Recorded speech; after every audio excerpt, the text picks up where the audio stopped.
জমি ধারছি রে? হ্যাঁ, কার জমি ধার তুমি কইনি তুমি এদিকে ধার চালা করবি না তুই? হ্যাঁ, তুই তো আগে তেন ধরে তুই মোর কথা কোনো কিছু শুনিস না? হ্যাঁ, বাপের জমি তুই বাপের একলাই বেড়াস নাকি রে? হ্যাঁ, বাপের জমি 5 বিঘা গোটা বাগান করে তুই খাসি, একটা ফল খিলে তো তোর মানে ইয়া জোড়ে না, সব ভোগ করে খাসি। 5 বিঘা জমি তুই দিছে, টোপটা খালি মুখ দিছে, টোপ হাতে ধরে।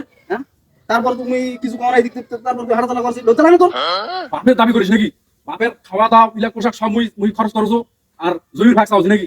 হ্যাঁ, যাক ভাই, তোর জমিতে মুই যেতে আইছু, মোর ভুল হয়ে গেছে। ভুল হচ্ছে বুঝিনু, তুই মোর জমিতে আলু কেন? আচ্ছা, তুই তো কোন রে ভাই, ভুল হয়ে গেছে। তুই কথা বেড়া বাঁচাও কেন? তুই গন্ডগোল করে বাঁচাও নাকি মোর সাথে? হ্যাঁ, আবার কোন দেখাচ্ছি? হ্যাঁ, এত বড় সাহস তোর?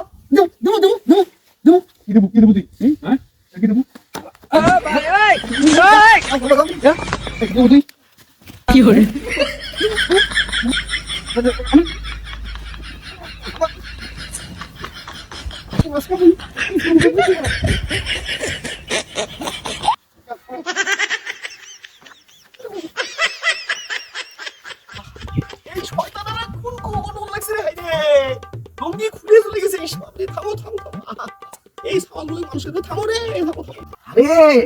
আরে মই তোমাকে বুড়া বাপ ভাইসে থাকতে তোমরা দু ভাই মারামারি লেগে যাচ্ছেন রে শয়তানরা।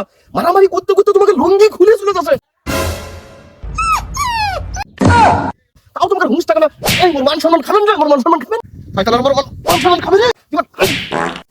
আরে এই বুড়া বয়সে এসে এলা শক্তি খাটাতে না খাটাতে এর বড়টা ঢল্ড হয়ে গেল, একটা ঘুম হারিয়ে গেল। আরে